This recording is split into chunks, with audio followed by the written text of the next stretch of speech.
safety tank and things like that. But it is not necessarily part of stage testing. A wet dress rehearsal doesn't usually include retracting all the umbilicals and stuff like that. That's more of a launch thing. So, we'll see. Yeah, I would. See, Les, I would what's not up, be Vulcan? shocked if the ship. So I prototyped a booster to QD plan the does factory retract. around. I Sent you a would be DM, a shocked photo if of the it. booster Okay. QD does retract. Booster QD is kind of a thing that goes right at T0, but the ship QD we sort of expect to go a little bit before. Okay. Right. So, but it is kind of Vulcan, because if they pull. Vulcan, look at the go to Pineapple Arrow, go to Ian's factory, and go to the other factory. They have some pretty cool stuff if you need ideas. But yeah, that looks good, man.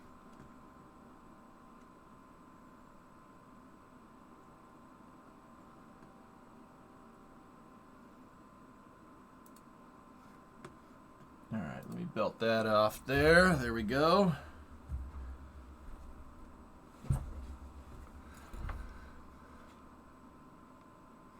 Chopsticks are open. But I think that's where they were. This is fantastic. You know, I was wondering if I think it's Connor? pronounced Yeah, they worse were like than the that. Okay, cool. nearly there. This is a huge, huge deal, and absolutely fantastic that they've been able to get this far. Yeah, Alex in our back channel is saying they're knocking it out of the park. I would not disagree. This is fantastic progress today. It's important to remember, like you said, this is their first attempt at a wet dress rehearsal, and like even if they had to stop right now, right here, they have made an incredible amount of progress testing out all the new pumps we've seen them install. All right, be right back, guys. I'm gonna get more burgers with propellants. Yeah, all of this is that's a an beast, insane dude. amount of Look at data. that thing. It just shows Look that at that SpaceX has frickin' made booster. a great You gotta be decision. At kidding least it me. seems to me like That they is made a a great decision lot by of taking the fuel. approach of going a little bit slower, just double checking some of their stuff, taking it slowly but surely to make sure they don't have any major issues. It seems like it's paying off here. But yeah, excellent shot there.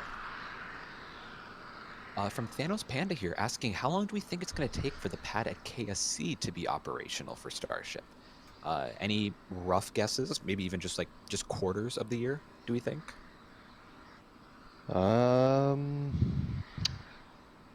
we assuming this year? Is that the angle to your question? Quarters of a year, I should say. I was gonna say, operational as in able to support a Starship launch, not necessarily, like, even if that launch is still some sort of test flight. Which it might not be, I guess, by that point, but I would say, I'm hesitating we're getting to a even say tower next year. vent. A vent from the QD arm on the tower. That is a good indicator that they have now finished topping That's off the ship and that it is fully loaded, header tanks and all. So That's this amazing. is the Starship equivalent. Now, before I say this is not an indicator of where we are in the timeline, but this is a Starship equivalent of the T-minus 20-minute vent that Falcon has, if I'm assuming correctly here, where they're emptying out the lines, venting them to atmosphere, so when Starship does launch, obviously it's not launching today, but if it did launch, it wouldn't blow up the propellant lines on the tower. Right. Utterly wild. That is the first time we're seeing a fully fueled star. Look at that view. Wow. A fully fueled Bonkers. Starship atop a nearly fully fueled booster. What a sight. What a day. There's another one right behind him. Fantastic. Excellent milestone here today. Oh, some big vents there. Yeah. Keeping an eye on that booster, the top tank, which is the methane tank, does look like it's just about full. The thrust is coming up to the stringers that mark the top of the That's 24 where and the top 25, dome of that guys. tank sits. Oh. As we get some more venting from there. Big Wow, vent that's down. Actually, some prolonged venting. Big vent down. Look at that. That is spectacular. That could be significant, actually. That could be an indicator of something. That is a monumental vent right there. Booster doing some venting through the cowbell vents. That's from the methane tank. That is a lot of methane coming out right now. Yeah, you wouldn't do that unless something's wrong. That is fantastic. Look at it go. Man, look at this site that we have here. T-minus 20 minutes. Guys, that you wouldn't do that unless something went wrong. And some change until launch day. There, none of us are getting fun. Look at that plume. That is wild. Okay, I gotta go outside. I gotta look at I'm the spot. freaking out. Oh, that's we have lost please Jack. don't find a source of ignition. LOS on Jack. We'll get him back later. He's going through a teacher's handoff. It's fine. Bit of But a yeah, a computer big reboot. prolonged vent from the methane tank on the booster just now. I was about to say that we might be getting too close to the fully loaded mark because it's kind of hard to tell where exactly on the bottom vent or bottom tank on the booster is the fill mark because there's the common dome in there somewhere. That's a So there's a bit of lot a of gap there, but there's methane. going to It's be still some doing gap, it. no matter what. It's still But doing this it. prolonged vent, Please stop. it's interesting and definitely noteworthy. Please stop. Okay, it just Oh, it stopped. stopped. And I it was just stopped. Oh my getting god. a little worried based on the size of the vent that it may not have been an intentional vent, but given that it just stopped, I think all worries are gone there. The tower vent is continuing, so they're cleaning out. That is most likely liquid oxygen. I guess at this point, gaseous oxygen being expelled from the propellant lines there. Oh my god. Now, again, if this is a wet dress rehearsal, so it is a test countdown. So this makes sense that during the countdown, they would be clearing out the propellant lines from the tower. Again, you don't want anything flammable or explosive near your vehicle when it launches. That was something. You don't want to damage your ground hardware or even risk damaging your launch. That was scary, dude. Absolutely. So what we're going to be looking at now, a couple different things. We've got the vent coming from the tower. That again is like our an indicator that overpress. they are likely purging the loading lines from that perspective as the ship was full. Hard to I don't see a big vent from the launch mount right now, but we could eventually see that as well. It may have been on purpose, but guys. the frost lines all indicate that the tanks are full, and that big log vent could be an indicator to maybe like an abort. Well, a lot of the times these wet dress rehearsals are the countdown procedure with an abort planned at some T0 that comes after the tanks are full. And part of the abort sequence is to like depressurize the tank a bit, which usually is a big vent. There is the launch mount vent, as I was hinting to before. Yep. So both of the kind of vents that we associate with purging the lines when they are done prop loading are active, and there is the. I've made something similar. As well. I've made a YB49 in Kerbal before. Now, there's been some ship venting I've been noticing as well, but it's a bit tougher. You can see some right now. It's a bit tougher with the chopsticks in the way. So certain camera views, we don't get a great shot of the ship vents, but we can see there's some occasionally now and then like going right now. I think all signs are pointing to the fact that they have reached the fill point and are now in either the abort sequence, either off nominally where they had something reason to abort out of the test, or this is the planned end of which rehearsal start detanking point. Like we could be in either of those scenarios right now, I think. Yep.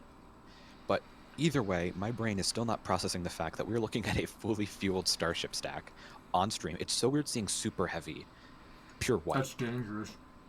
It's giving me kind of Falcon 9 vibes with all the white that we're seeing here. It's a gorgeous sight. But yeah, they're continuing. Look at that cloud. Liquid methane purge or vent. And again, Ship 25 there watching on as it continues its test campaign. But gorgeous shots of the ship on the pad. Again, this looks fully fueled, or if not fully loaded of propellants, if not very close to it.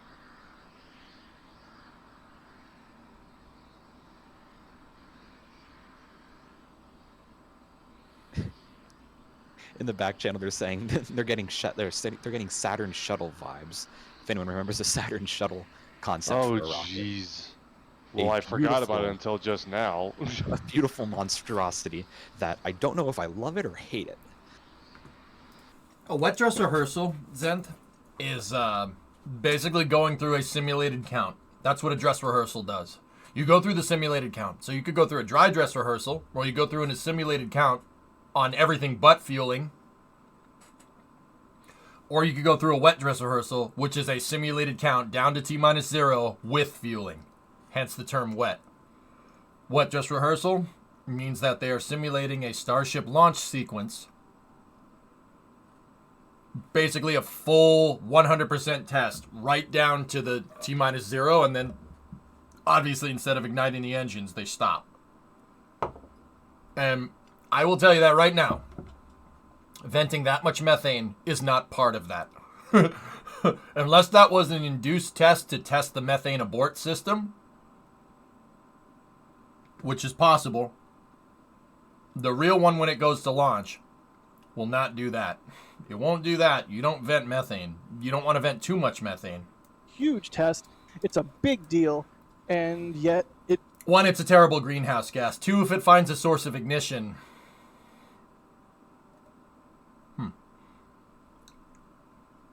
for the Starship program overall.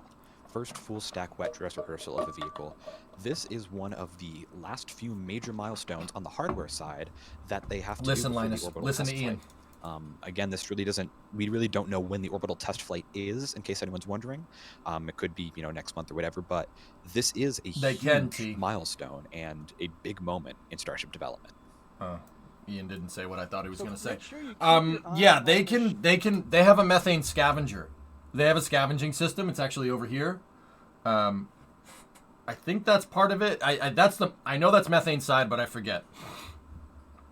They have a scavenging system where they can detank the methane so they don't vent the methane, which is why I could tell you that that's not going to be that. That's not going to do that. It's not going to do that. So what are your reasons to vent methane? You got to bring the tanks down from flight pressure. So they have vented methane in the past. I've never seen them vent it like that, though. Which tells me that was either simulating some type of abort contingency or some kind of failure mode where they immediately have to bring the tanks down from flight pressure. Or they vented it for or it wasn't on purpose. They vented it because they needed to.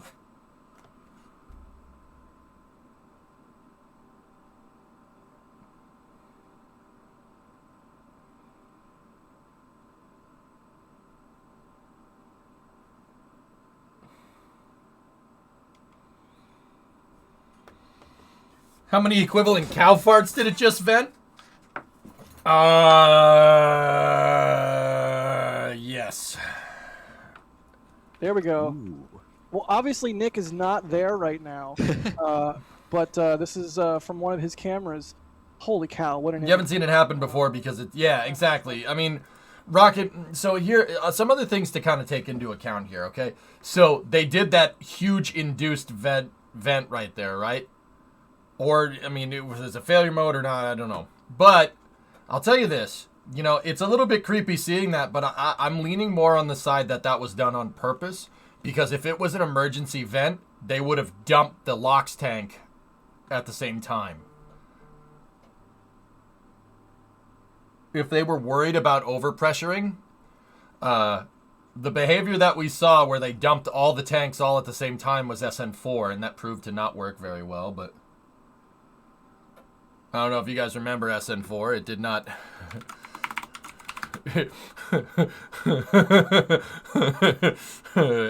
SN4 had a quick disconnect leak, and it SN4'd. Here, I'll show you. Oh, that's Timmy's. Hold on, I don't want to use Timmy's. We'll go here.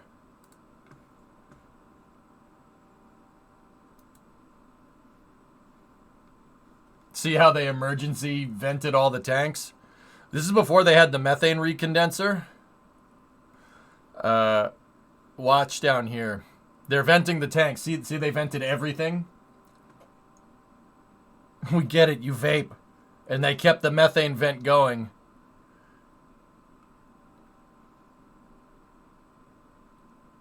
And watch down here when the vent line breaks. Keep in mind, this was a couple of years ago, guys. This is not the test that they're doing right now. Oh yeah, here you go. Watch. It'll find the flames here, and then watch what happens. Once again, this is a replay. This is not what's going on right now, but also, watch.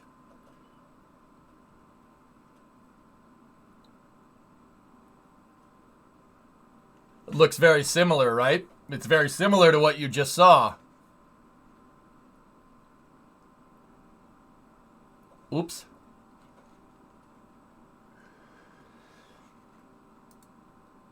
That is the reason why when I saw it do that, I went, okay.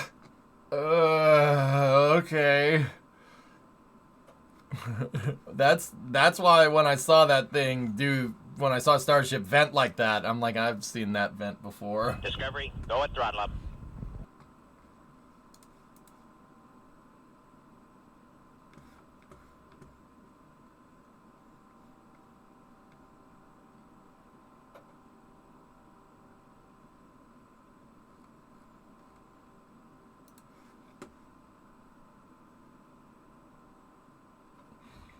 That one was Aqualux, yeah. Those nominally, that sets themselves up for another flight relatively soon. Could be within months of that. So I would expect under a relatively nominal first flight, we would have multiple Starship orbital flights this year. The question then becomes, when do those flights start Something moving like that, from alleviate, Boca yeah. to KSC? Yeah, Matthew, KSC right? would need the chopstick arms and stuff installed on the tower, which we've seen. They did the recondenser right after that, dude. Are they still venting? No, not venting now. To get up maybe even this week. As far as a QD arm on the tower, they need that, and we haven't seen them roll that out yet. So that could be in the coming months. It's a greenhouse gas curl. We need the launch mount for the orbital launch, because basically you only have the legs out there at KSC right now, so the mount itself needs to get rolled out from the Cape Canaveral side and installed. Would need that in the next coming months. Yeah, they're having trouble with that. It's a little heavy, from what I've been told. Putting them there with the buildings being constructed near the Roberts Road Hangar X facility. I doubt it was LOX coming out of the methane particularly tank, close to being Aqualux, done, and if it was, so there would be that's going to be some months of time as well. You could also go the alternative route and ship vehicles from Starbase over for the initial flights, which we know was at least at one point in the cards or in the plans. That could shorten that time frame, but either way, we're several months away from launch site readiness at KSC under the most optimistic timelines. So based on today's test going well and what that sets up for the first flights from Boca and how that would translate to KSC readiness, I think it is more likely to say at least next year. LOX vents are left and right there. But dude. somewhere near the mid to late 2024 might not be that unreasonable. Interested to see what chat thinks on that, but that's how I'm extrapolating from very little data points. Those predictions will become a lot higher confidence once more milestones get checked off. Yeah, I would argue, or guess, I should say, early 2025. So that kind of lines up with what you're thinking as well, I think. Really quickly, I just wanted to throw in, as we were sort of gasping at how cool this all is. God, I really should stop using the word cool when we're doing wet dress rehearsals. We were talking about how this is the heaviest, most powerful, most capable. One thing we didn't say, which is really important in terms of why we're all so excited for this, is this is also the first fully reusable rocket, right? Yes. And that is huge because orbital, fully reusable orbital rocket. Okay, thank you for the distinction there. But really, that is a big deal, and that is an additional reason why we are all so excited for this, because you don't want to throw an airliner away every time you fly it, and you don't want to throw a rocket away every time you launch it. So this is a huge deal. And you mentioned a fully reusable rocket. If I may, I think I beat SpaceX to a fully reusable rocket because my Estes model rocket is fully reusable, if I may say. SpaceX has not had one until today. Orbital? Unless you've gotten into Orbidian, I think that qualifier disqualifies you. He's like, what if I put 3 E engines in it? Will it go orbital then? Yeah. Put like an H motor in it. Oh, jeez. You know what? I'm going to run some super chats because the entire queue is red right now. Ian, if you want to add some more questions to the queue while I do so, that would be good. Yes, sir. Jeez. All right. Thank you, everybody, so much for all of the support. Mitsul, thank you for the support. Jacob, thank you.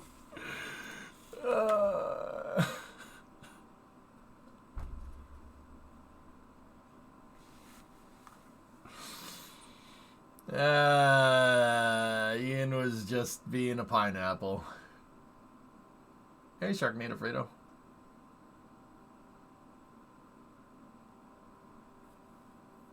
Starship has a lot of dead weight. Look at how much is not icy. Yeah, Starship's beast, dude. The crazy part about that, Prey, is that... Oh, hold on. Hey, we've got a water test on the launch mount right now, Jack. Oh, look at that. Thank you for interrupting me. I was looking at the super chat queue. Look at it go.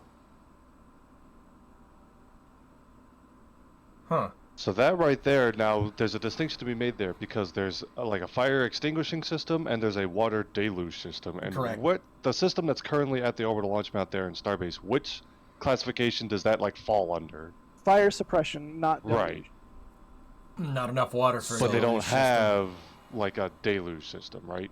Not yet. Although we Yes. did just see all of that stuff over at Kennedy Space Center, as you know, Thomas, loaded up onto a barge, and it's on its way right now to Brownsville. That's to control the thermal curtain. Now, I'm wondering if that was just a random test they wanted to run of the deluge, or the fire suppression system, or was that the simulated T0? Now, we saw from the last camera view there were no quick disconnect retracts, but that seemed kind of in line with what we'd expect with like around an engine ignition, unless they just really want to do a random test if they're in a hold right now or something. It is generic. She's fueled, dude. That's the nutty part. This thing's fully fueled. Got your NASA hat for this? I wore my SLS shirt today.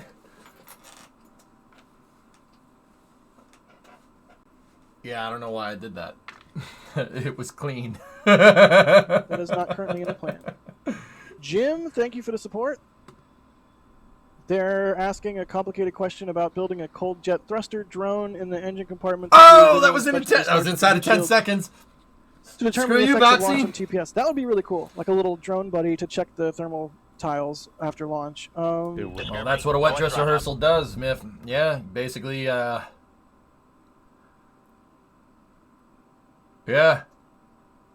Wet dress rehearsal is basically a full simulated countdown sequence right down to T-0, but instead of at T-0, you hitting the engines, you shut the thing off. A barge is expected to arrive in Brownsville on the 2nd. There you go. Starfins. Oh my god. Well, they got to be named by the holes in the grid have to be star-shaped for that to work, though. Surely. Oh my god. Jacob, thank you for the support. I think that's a lot. I'm not sure what currency denomination that is, but thank you either way so much. We appreciate it. Nicholas, thanks for becoming a pad This member. is in Texas, Sharknado. Steve L, thanks for venting from the ship. Yep. And from the header tank. That's a chill down. Yeah, This test is over. Or not chill down. That's a vent down. That's a vent down. They're Alicia in our back channel That's it. pointing out that the big vent was about T-minus 20 minutes from the fire X system, from that fire suppression system. Oh no. Imagine but all right, that doesn't actually make sense though, because the reason it's a 20-minute vent for Falcon is because it's a little bit less than 20 minutes for you to then load liquid oxygen into stage 2, which is obviously not true on the Starship scale.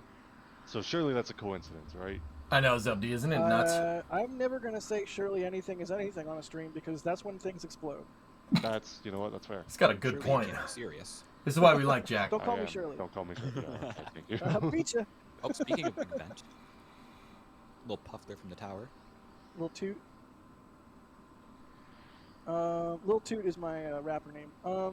Nicholas, thank you for becoming a pad member. Jack. I'm trying to get through these. I'm so far behind. I apologize here. I want to show appreciation while at the same time we keep our eyes on what's going on the screen and remain excited. Steve L, thank you so much for the support. No, I don't think they're going to do that.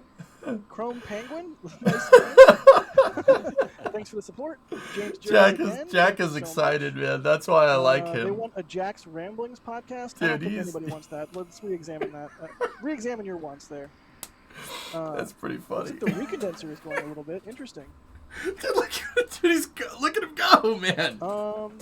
I'd rather He's be just flying the next one. He's on a roll. Lil Smooth Toot. Juice, thank you for the support. N Flight Entertainment, thank you. Ron Smith, thank you. Dr. Bear Photography, thank you. Father Peter J. Shaw, thank you for the kind words. I'm glad I come off as sincere and poetic and not just like a hyper idiot. I appreciate that so much. Thank you. Holy cow! Beth Sanders with a $200 super chat. Wow. You know, just once again, Beth, and everybody that is supporting what we do today, thank you so much. Thank you so much. There's so much that we want to do that we can't do, just purely based on monetary, restrictions. Things are expensive, and we do so much, and we want to do so much more. And you're helping us keep the lights on and keep things going, and absolutely so appreciative of allowing us to to do what we do. They probably are to There's an extent, absolutely Aqualux, but the big thing is otherworldly amount methane. of The support. I timings are cannot very different fathom when you're using even fully just having cryogenics. that much money to throw at something like a bunch of people nerding out and goofing around on stream and trying to get people excited about spaceflight. So the fact that you're able to do that, thank you so much. It's so appreciated. And you better believe that we're Kind going of to cooking, take that yeah. and plow it right back They're into steel the field plates. They're with not using spaceflight iron. coverage Iron so rusts lovingly too tend. easily. I don't know if any of that made sense. And Russell Snodgrass. What's Zach saying, Prey? Zach is saying that the fire suppression was T-minus 15 seconds, which seemed like a bold claim, but he's been pretty on it in the past. I trust Zach's judgment, Prey. Whatever Zach says is usually right. That dude is one of the smartest guys I've met in this industry. Like, dude, his detective skills, like, destroy my detective skills. I can see what they're doing to an extent. Zach, like, sees the Matrix in code, you know?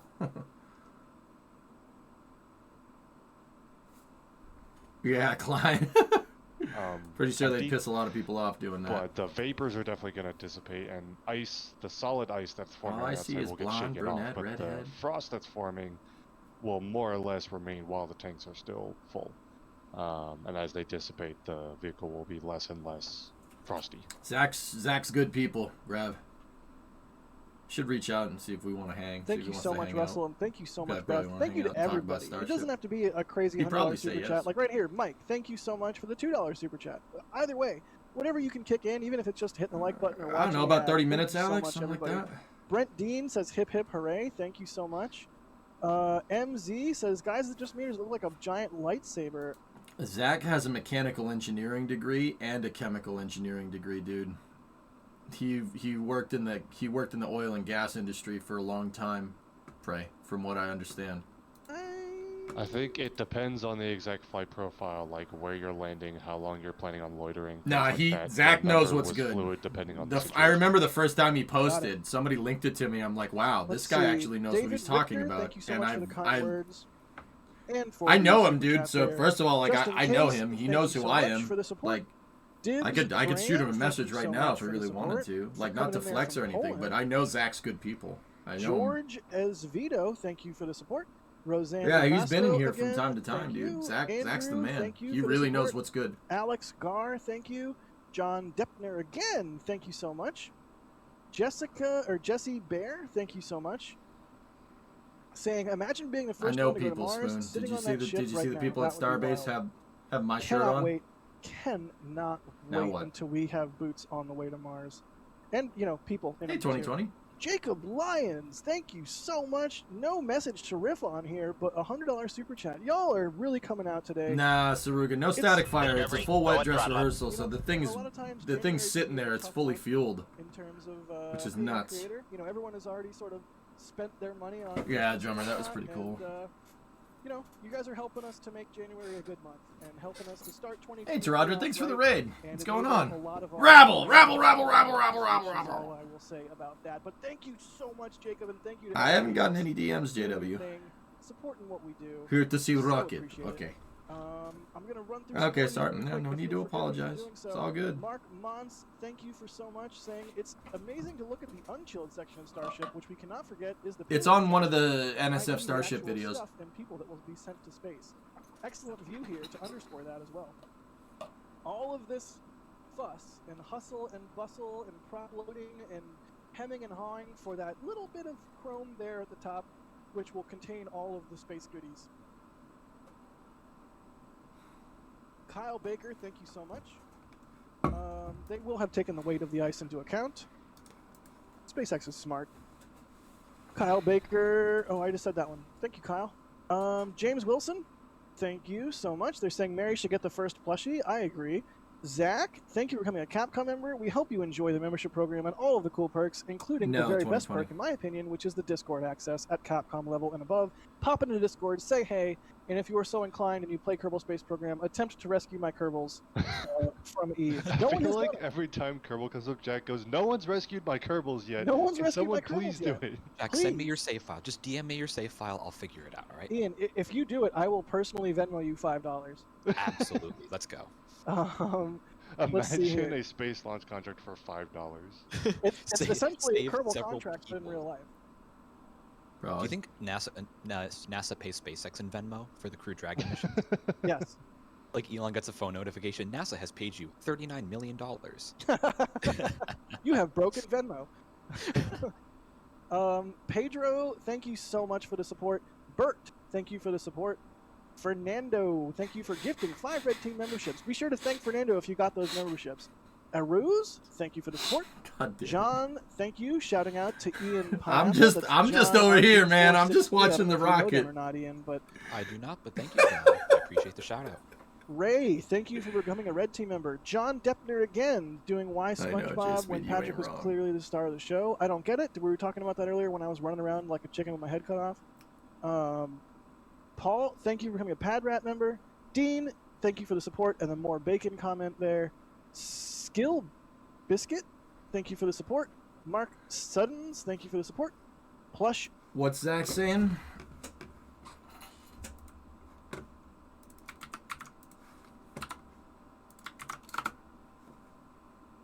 Is this KSP2? No, I'm going to tell my kids that, though.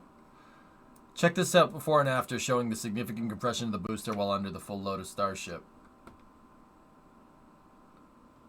Yo, dude. Look up there. Look at the grid fins. That's crazy, man. That's absolutely nuts. It's not bad. No, it's going to go under compression load, guys. And if you're wondering, like, oh my God, is it going to be able to? Yes, it'll be able to take it. You know those things down at the bottom? What are they called? The things that shoot the flamey bits out. There's 33 of them. The rocket engines. That's going to put it under way more compression load than that. Don't worry. If it can't take that, we got a big problem. Yeah. That's why they put them through can crushers, indeed. Yep.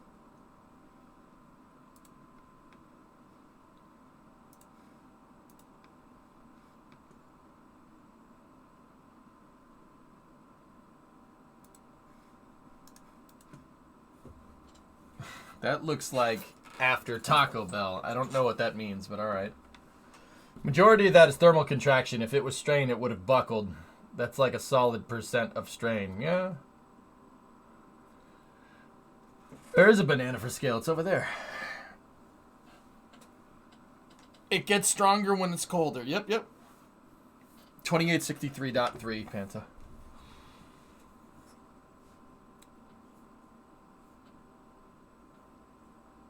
Yep.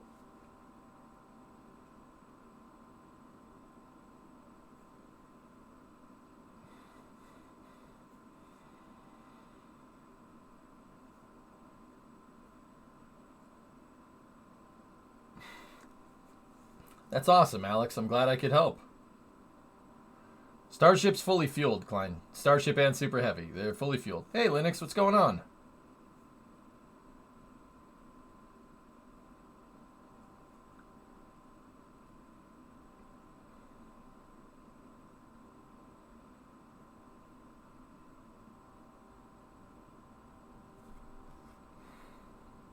of support, really quick, I just want to remind Came in everyone, with Terra. Full Stack Yeah, Plushies guys, my are buddy going to Terrata be is a thing. good You can good sign up variety for them, streamer. He plays Kerbal, he plays on the link Tarkov, in the store right Cities. there.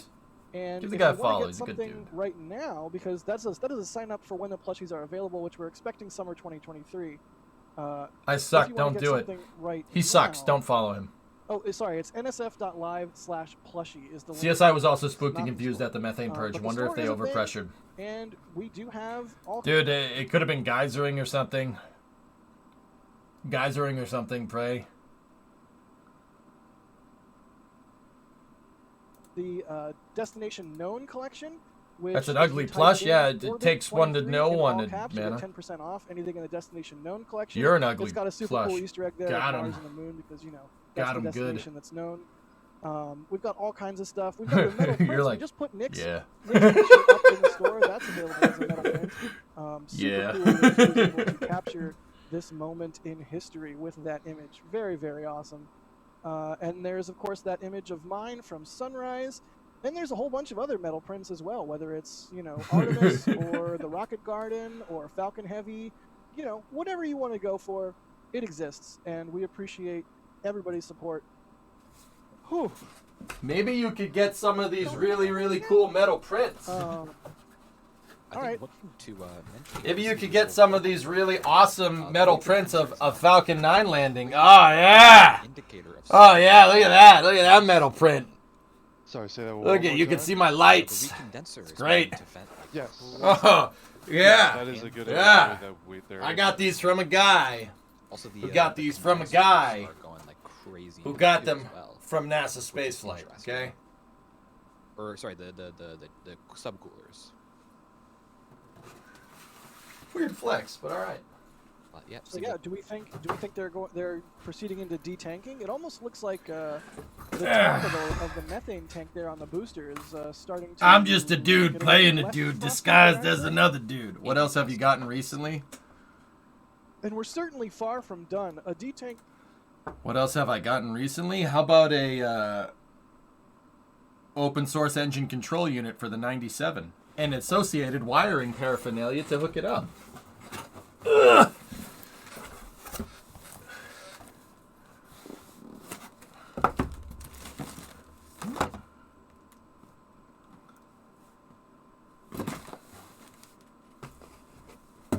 Yeah, some bonehead on stream sent me a Holly Terminator.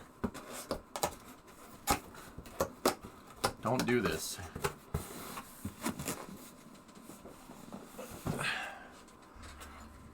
Yes, Klein. Ah, Panta. Yeah. Spoon, I have a Terminator X for the 97. Why, yes. Yes, I did. Yeah, Ernok. Some bonehead. Ship in the ocean, or will they pick it up for inspection? And same with the booster. So I assume they're talking here about after a landing attempt for either vehicle. Yeah. Thomas, what do you think? Do you think they're gonna Spoon, pick it up or check this leave it out. there, or do a sniper test or something to pop it so it's not floating in the ocean? Right, well, didn't yeah, get a a couple sniper, different I got options. a First of all, it Terminator. depends on how it meets the ocean in the first place. It's very possible when Bruh. ship comes back from, whether it's a ship coming back from orbit, or very near orbit, or it's a booster coming back This from weekend, space. Sawyer, this showed Both up of on those my vehicles could very door. well just hit the ocean at terminal Like, velocity. what the They could do that either by not even attempting any sort of simulated Why? landing or something like that, or whether they do a simulated landing but at a bit of a higher altitude, so that it would then fall and destroy Engines itself are in the upon way. impact. The That vacuum could engines, make Lazarus. recovery easier rather than having a floating pressure vessel that's It's still for the pressurized. 97, Shaw. Alternatively, they could do some sort of simulated landing for one or both Spoon, I'm telling you, man, these guys are too good to me. Too good to me. times that the water is more or less. Anything else from the P.O. box? There's a stack of boxes in the other room. Either way, they have to complete the recovery process by fishing out debris, whether that's a fully, mostly intact vehicle or a, pieces of debris after it hits the water terminal velocity. They'll need to recover that, and obviously a lot of that debris that is recovered is going to be thoroughly inspected to see what they can learn from it. So they'll definitely pick up the pieces or the vehicles as they're in the ocean best they can. Might not get all of it depending on the state of the vehicles when they do land, but they'll do their best to recover all of it, and they're not going to recover pieces and then just not look at them again. They will definitely inspect them as well. Mm-hmm. Yeah, sounds good. And yeah, it reminds me of early Falcon 9 testing when they would land the boosters in the ocean, and some survived. Yep. Let's see, what else do we got here? Got quite a little queue of questions here, which is a good problem to have. Chris Parr, this is coming a little bit earlier, back when we were still in prevalent loading, but they said I think Philip Sloss would call this stable replenish. Ah, yes. I agree. And so there's still, does Falcon 9 go into a stable replenish, or when they just finish prop load, are they just done? Because it's only a couple of minutes. I don't know if they're actually continuously topping off the tanks or not. Because SpaceX, like a Falcon 9 can't What does hold this button do? and delay the T0 at that point, so it might not even have that capability. And I don't know if they would have done the same or Spoon, you got different. timed out. How Starship. funny how That's that an works. actually interesting question, whether they actually do Damn. like a topping or a stable replenish, or if they just Yes! end propellant Frick load. you I too! wonder that too. I know with ULA's rockets, they do go into Yes. a topping off, where they go Vehicles from, like, that are designed to have a hold once propellant load starts, which is most vehicles, do have that. Yes. Yep. But yeah, thanks Chris Parr for that. That's pretty funny. Let's see. You kind of funny. James has skill here. We were speaking of propellants just now, saying, is the propellant in Starship super chilled like Falcon? And the answer is yes. Oh, It has no not wonder. only Maybe. super chilled liquid oxygen, but super chilled methane. And we know that because if you look at the bottom center and bottom left of your screen, there are two sets of subcoolers there at the propellant site. I don't know. Now, man. SpaceX does store the methane and oxygen in liquid form at the propellant site, but that's just in the, I guess, quote-unquote normal liquid version, where it's pretty close to its boiling point, but still a liquid. First time Starship and Super Heavy have a full tank of gas sitting on top of each other, Taradra. It's a full wet dress, which is pretty nuts. It's pretty ballsy for them to do a full wet dress rehearsal right now. The denser it gets, usually. And so if you can fit more, if you have a higher density, that means you can fit more propellant mass inside your tanks and get better performance out of your engines. So yes, Starship does use super chilled propellants. I don't think, I remember, I feel like there was a time when Starhopper did not use chilled propellants, but I may be wrong. Well, so there's a distinction to be made. So for Falcon, for example, which was the example given in the question, you can have a kerosene-fueled rocket that does not. Why is it a ballsy test, Wally? They're going fast, dude. It's just the way that SpaceX tests. They do incremental testing like this. And honestly, the more complicated your test is, the higher risk, higher reward. There's a lot of risk with this test, dude. Why? Because I've never done that before. Have we ever seen a fully tanked Super Heavy? Like, I mean, yeah, maybe once or twice. I think they may have filled it up during the static fires, but Discovery. there's a lot of unknown unknowns here. There's a lot of, I'm not really sure what it's going to do when this happens type stuff going on, you know? It does look pretty rad, though, yeah. I know, Bear, right? Yeah, so it's kind of happening a little bit quicker than what we've seen with, like, SLS, but, man, once again, higher risk, higher reward. No side boosters. It's Starship? I would put that on my wall. So, yeah. It looks like a Sharpie. From some of the store, I think that would sell very well. Thanks, Matt. We appreciate that. JT here is saying, are the crews at the manufacturing facility working while the vehicle's being fueled? And the answer is no. Boca Chica Village has been evacuated of residents, as has the production site. So there is no one, or at least there should be no one at the production site or in the village right now. I don't know exactly where the checkpoint is. Do we know, Thomas, where the checkpoint is, or is that like far away? Nice. Someone in the back channel will probably correct me. I think it's like basically where the production site kind of starts, or along the side of the road that runs along the length of the production facility. Not sure who he's because, maybe. Like you said, production facility itself is not open right now due to the exclusion zone for today's test. So the roadblock is in that general vicinity. Gotcha. The DOS is saying in the back channel that it's up by Richardson Road. I do not know where that is, but... Yeah, I gotta hold on. No, they're just testing it. Give myself a reference because I forget which road that is. Thomas is hopping on GPS right now. Shout out to the satellite launched by SpaceX the other day. It's by our river site. Oh, hey, DOS. That Thanks, DOS. roughly helps me, but I don't know if that helps everyone else who's watching. So hold on. It's like 2.2 miles away from the production site. Aha, found it. Back Yeah, in yeah. Brownsville. Oh yeah, so even farther back from the production site by a long shot. Wow. Then. Okay. Thank you, DOS. How you going? Thanks. Yep. Oh, I'm doing good. How you going? Alright, DOS thanks. cameo there. Bye. See ya. And was that Jack back there? Kuro had a Okay. question about Hey, recycling. Jack's Did back. you answer it? I'm like practically vibrating with adrenaline right now, and I'm sitting in a chair looking at a computer screen. I don't know what's wrong with me. There's something seriously wrong with me. Jack, did you see our recommendation earlier from Matthew Peck saying that we need to have a metal print of a tray of your bacon?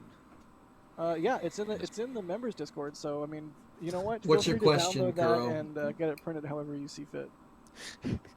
I will absolutely love if someone prints that out, even just on paper, and just puts it up on their wall. That would be tremendous.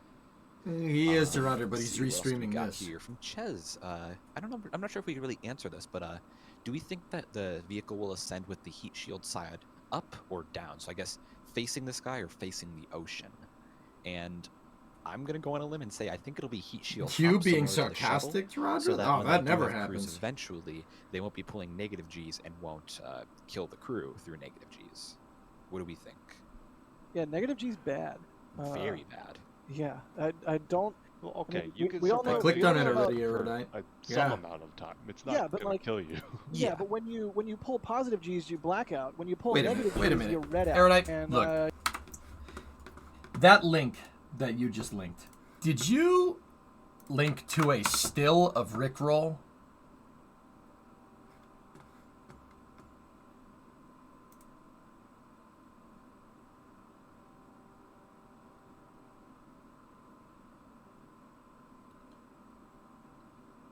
You linked to a still of Rickroll from a Bing search. From a dude.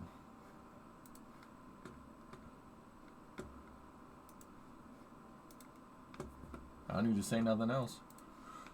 I don't need to say nothing else. They were lower before. I wonder if they'll go back into hug mode, as Chris G so lovingly called it. Yeah, for a bit of stabilization maybe. Or I wonder... No, I think launch configuration would be a little bit lower than that back where they were before. That man is dangerous. And that looks Discovery, go and throttle up. need to latch onto the ship. Bing! We did talk about this before. They used to have the claw on the QD arm, but it seems like that has been taken Starship over by come with the claw? chopsticks, just holding onto the booster up top. And is my mind playing tricks? Okay, I thought they were moving in for a second, but they absolutely are not. Mechazilla, arms very wide. Great shots there. It's very Again, Bing it seems like chilling. they're in a little bit of a hold. We thought they may have gone into propellant detanking because the recondenser started spooling up. They may be slowly detanking. Mock, or those, they may just be... are the arms moving? Excuse me, they may be in a little The bit chopsticks of a are hold moving. right now. They're definitely moving. And Also, it the could be left very arm much is a moving. planned hold, you know? Yes, a planned hold, or like something just to see the stability of the tanks, see how everything's operating. Yeah, Because Vulcan. you know you've got it fully fueled. Let's get some Dude. data out of it. Also, I'd love ship 25 That face there when in the some of back that staring methane off, is sitting over there let me fly on the ground. there. Can I go meet my turn? What am I up? Oh, let's see. From Tyler here asking, has anyone seen any flap testing today? I don't think we saw any flap testing because I don't think there really would be any. What do we think? Anything we saw earlier? Not today, I don't think. They did some chopstick chopsticks testing. Are closing now. Yeah, they are. You know what? I crossed my words in that sentence, but yes. The Yeah, chopsticks are starting soapbox. to move in now. So over there, what you're But, telling me I over think there we is saw- a we saw forbidden them do swimming pool? flap testing when the ships were like by themselves doing their own prop load and static fire campaigns. So it would make sense if that wasn't necessarily part of the test campaign for the full stack at this point. Maybe before launch date, they still like during the pre-launch countdown at some point they do a quick flap test. But I would also, I mean, ideally those flaps aren't actually used until after it comes back from orbit. So maybe they don't even do that. But I don't think we've seen that today. Gotcha.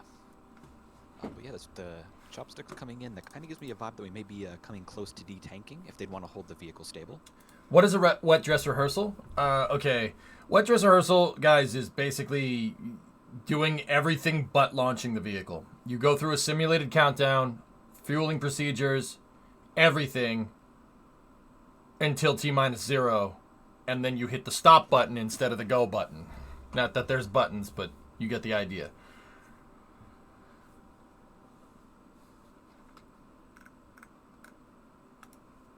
So this marks the first time we've ever seen this thing fully fueled. Starship and Super Heavy are fully fueled, and they've been fully fueled for a good while now, which is pretty nuts. Boom! I declare.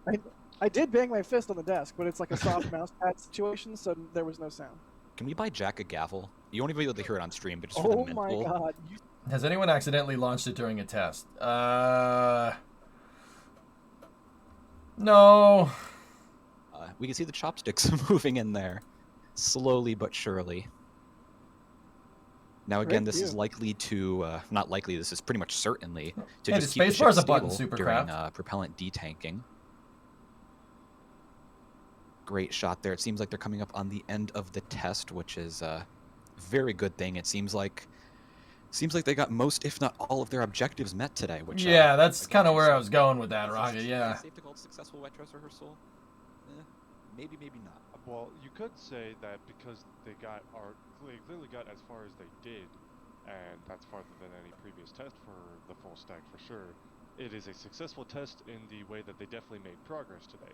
Whether they met, every single objective they went to and can move on to 33 engine static fire testing. That's Discovery, basically go and throttle up. for us to wait and see over the coming days. But What's up, buddy? I could say that it has been a successful. I haven't seen any test tiles in popped that off, sense Jim. that they No. made progress today, undeniably. Yes, absolutely. It was, no matter what happened, this was a tremendous milestone. Yeah, I mean, I'm gonna have to agree with the NSF guys here. The rocket's in one piece, and they're clearly they're bringing the chopsticks in, so they're clearly concluding the test here. They wouldn't bring these in unless they were venting down the tanks. The fact that the stack is still relatively in one piece, and by relatively, I mean I don't know if something broke inside. Don't know. The fact that at least it's still standing is, yeah, that's a good result. They move way faster than that, Brohandy, yeah. Many times a street. Yeah, probably. I'm gonna say March. Okay. Thomas? I'm gonna say. Yeah, SWK, yeah, that thermal curtain failure. Very well documented thing. You took my words out of my mouth. I'm going to say May as well. Yeah, Spanky, I'm with you on it's that great one. progress here, but I That think there's vent still from the methane some tank time was a to little go, and concerning. there could very well be the necessity to I said Starship is good. Can we redo start the what HLS went now? wrong, or if they needed to redo something, or if they want to test a different countdown. It's very, very fluid. That thing right there, Taradra, there's two of them. The booster comes in and it Let's see, grabs them. Gilbert here asking if Ship 24, do we think it's going to have a mass simulator to get a feeling of what a full Starlink V2 load would be like? It arched its shoulders, but it's not a Super Republic. Any thoughts there on maybe some mass simulator payloads, given that they've closed off the Starlink Tesla test Semi. dispenser? I'm going to guess that in order to have the best possible margins to account for any potential engine failures or any other performance shortfalls the vehicle might experience during the first flight, that they might not want to have a mass simulator, and that could be an objective on a future test flight. I would, 'Cause drummer. I think, honestly, it's pretty easy to do the math once you have a full flight of data to figure out what the payload environment would have been. SWK was And I referencing think Space SpaceX Camp, will drummer. feel comfortable enough that if the first flight goes well with no propellant on board, or no... Yeah, payload Bruce, on board, it's excuse going to me, be in the coming months, best that case scenario. Flight they're ready to put something There's a in lot the of payload, data they to go could over just here. put Starlink A satellites, lot. and They if just they did a put Starlink lot of satellites to sequencing failure, of events right that's not there. a huge loss because you got to have a whole... you have to build a whole bunch of Starlink satellites anyway, so losing one batch would probably not be the end of the world. Gotcha. Yeah. Let's see here from... It's non-correlated, You're Bruce. asking Don't who's let working the anybody tell you chopsticks right anything now. different. Do you think they're closing the chopsticks so they can do a QD release test? I think it's a possibility in theory, but I feel like this is more just to support the vehicle during detanking. Do you guys have any thoughts on the matter? It wouldn't make a lot of sense for chopsticks holding the ship to be a requirement for a QD retract, because for the vehicle to launch, you need both of those things out of the way. So, yep, my guess is that they're unrelated. Yeah, I would agree with that. Yeah, I don't know exactly why they would need them in to detank either. I mean, Bingo, Rocket Guy. You want to so see it go to Mars, dude? We all do. This stuff takes time, man. Both booster tanks Look at are that going thing. down. It's a complicated piece of equipment, Unless man. that's just my mind playing no, tricks. yeah, I think that's so, what it John, said, yes. and Michael How Bay you just doing? tweeted to that effect. So, Michael's smart. Listen to Michael. Yep, it is 33 absolutely engine going static down. fire, Jim, would be their green run, Let's see yeah. on the ship as well. I don't know if it's going to be full Maybe duration, don't but mind me. I don't see it on the ship yet, but it might be Yeah. very subtle. Yep, the ship is seemingly still I've fully seen loaded worse. or What, you look in pretty the close mirror to or fully something? loaded. Yeah, it looks like it's coming down a little bit Yep. there. Yeah. a Oh little bit. yeah, from that angle you can see a little bit. You want me to run some super chats real quick? We're starting to get way behind again. how'd you know? You or me? I forget who I'll that do it. question was to. Cool. I'll do it, and then you do questions to the queue. Sounds good. I'll load the queue. Norway Space Dude, thanks for becoming a Padrat I agree, member. Rocket Guy. Jack 2767, thanks for also becoming a Padrat member. Raker, I'm just gonna simplify your name. No, to they're Raker. taking, Jack, they're imagine defueling Hauser it, set up. seeing booster And plus Kuro, ship that's saying, what your "That's question is. What do they do with all the amazing." fuel? They Anyone put it from back California in the should know tanks, Huel-Hauser. dude. Really, everybody should know Huel-Hauser. Some of it boils off, but most of it Good gets comment. scavenged. Comment acknowledged. Alex B, thank you for the support. They're coming from Colombia. We will rocket you. Haha, becoming a launch director member. Thank you so much there, buddy. We really appreciate all of our members, and especially the launch directors and flight engineers, which are the higher levels of support there. Annalise and Jan? I'm just going to assume it's Jan. Who's these losers? Oh, hey, Ian. How you doing? How's your orbital model rocket going, bud?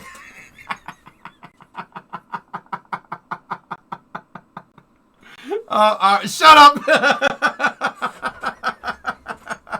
No, that was funny, man. That made me laugh. It was a joke. I know it was a joke.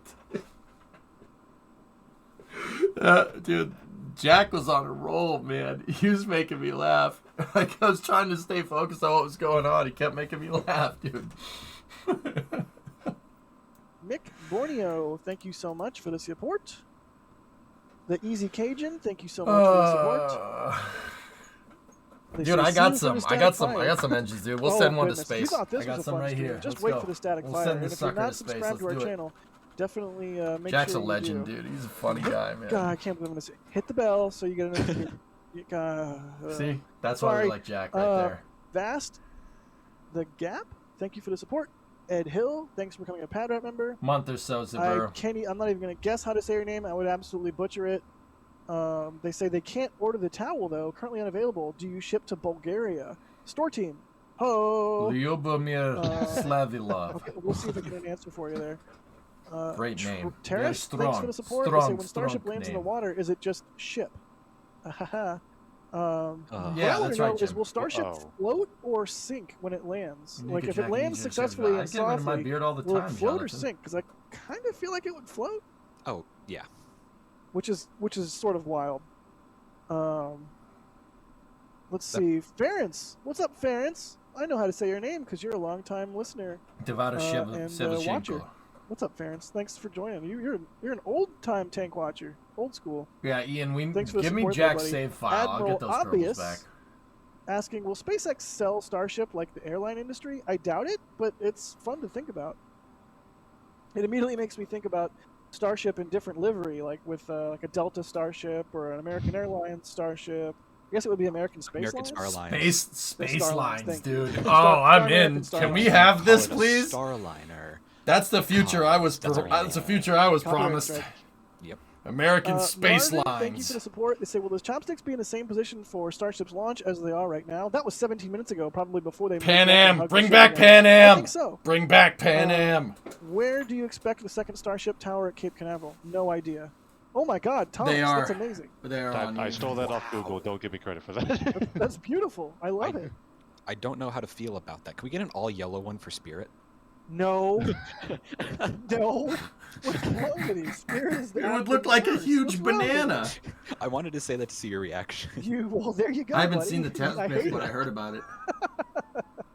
Oh boy. You know what they say? It's not Spirit Airlines. It's Break Your Spirit Airlines. Break your landing Oh. We're gear. just slandering airlines on NSF now? Is that where we're at? Yeah, that's what we're doing, buddy. Jack, they Hop were our on chief board. sponsor. What are you doing? Oh, jeez. Oh, gosh. We've This lost video the is brought chance to you of a by Spirit Spirit. sponsorship now. You know what I like about Spirit Air? And Ryanair is the same way. You know what I like about it? Because there's no frills. There's no frills. You don't ask for peanuts, or you don't ask for like an in-flight thing, like in-flight snacks on Spirit Air, because they'll look at you funny. What are you expecting? What do you expect, right? They have no delusions about what they do. That's kind of why I'm like, all right, okay. American Star Lines needs this livery though. Agreed. It would look great with the stainless. Yeah. It's like you go. It's like, excuse me, miss. They're like, hey, welcome to Spirit Air. Hey, can I have like an in-flight meal? No. You paid $20 for this plane ticket. What? Get out of here. Like, I don't, like, they have no delusions about what they do. They don't care. What? You want peanuts? You paid $20 for this. Shut up. Sit down, shut up, and we'll get you there. Jeez.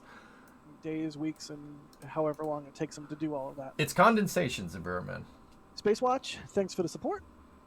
Great coverage, all. Please wish my dad, Phil Richardson, Well, a happy 72nd at least you expected birthday. Thanks Aqualux, again, you know all. what I'm saying? Phil Richardson, happy 72nd birthday from Team NSF. Happy birthday. Let me see, man. So do we sing happy birthday now? No, or... absolutely not. that will actually get us a copyright strike. You know what? That's a good point. It doesn't Warner own the Discovery, happy go birthday and song throttle or up. something like that? Or maybe they used to Oh, and they that's don't cool, That anymore. man. became public domain. Yeah, something Either like way, that. though. 1-2. Roseanne DeVasto, again, thank you for the support. They say, who's operating the cameras? I believe Michael is operating right now. John Deppner, again, Yeah, thank you so 10, much for 11, all the exactly. support, John. They say, when did Oh, they, inside of 10 seconds. when did they the big red bag weight test? How much weight was that, and how did it compare? Erudite, maybe To a you should go booster on Bing landing. how to take an L. Honestly, I remember when they put those ballast bags on the chopsticks and did that test. Yeah. I don't remember how much weight Significant that increase was. in If somebody pressure, Myth. remembers, It's really cool. And If somebody temperature. remembers, like say so in chat. I'm sorry, I don't. Just Let's basically- see here. John, we did John. Thank you, John. 250. Tarandra, do you know what the #1 thing that's searched on Bing? The #1 thing that's searched on Bing is how to download Google Chrome.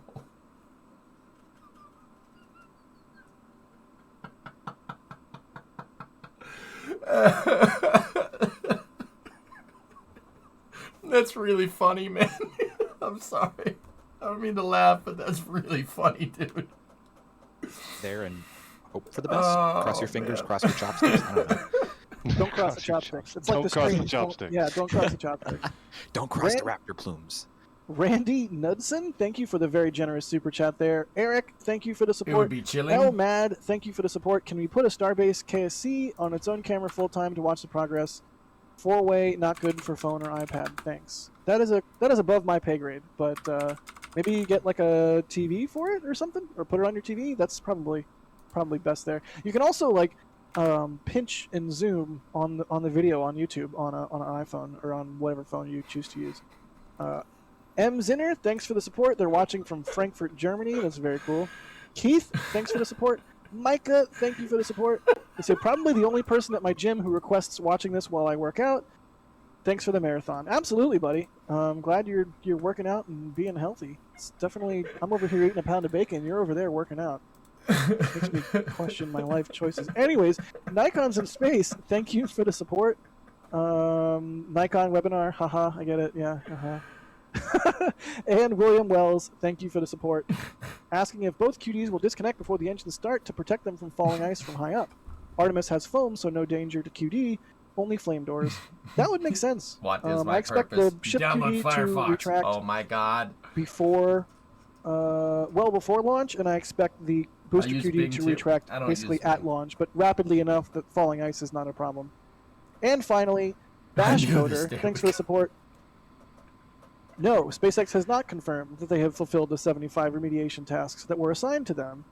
We have heard nothing on that as far as I'm aware. Cool. Yeah, Ian. no like official updates on that front, but when the launch license is issued, that will be official confirmation that they have satisfied use that Ask requirement. Jeeves? But I use as far Alta as their Vista. progress on finishing that, we don't get updates on that front. Got it.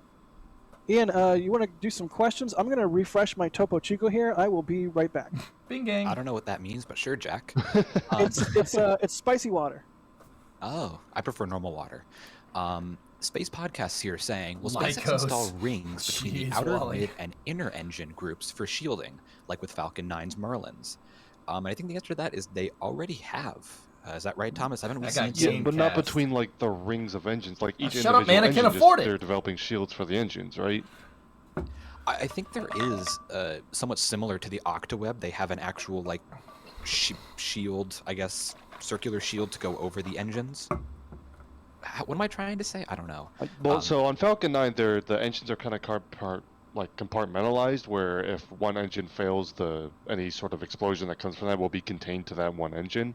Yes. I think the idea is not necessarily to install something between the different rings of engines on Spirit, because that doesn't actually like protect engines on the same ring from one another. But we've seen them at McGregor definitely testing shielding around just an individual engine. So each engine might have a shield around it, which then contains that engine to itself. I think that's what we'll see rather than like protecting the rings from one another, because the engine-specific solution would, in theory, be more resilient. Yes, yeah, I think that is true. And also, speaking of the vehicle, we can see the frost is continuing to going down. Continuing to go down. They are detanking. Continuing the to booster going down. I don't know, Tom, if you can do a quick A/B check.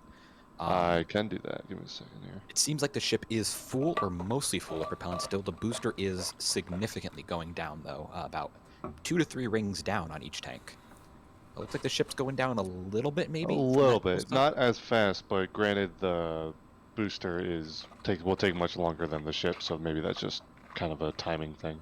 Yeah, and again, for everyone watching, this is the first time we've seen a full propellant load on Starship and Super Heavy, so all of this is brand new to us, as new as it is to you. So we're learning right alongside you guys here, but definitely clear indications there that they are draining propellant out slowly but surely from the vehicle. And a quick A/B test, so the booster frost lines are definitely receding at a pretty decent pace here. It's hard to tell when you're watching it in real time, but quick A/B test shows definitely that frost is receding. Sounds good. Cool.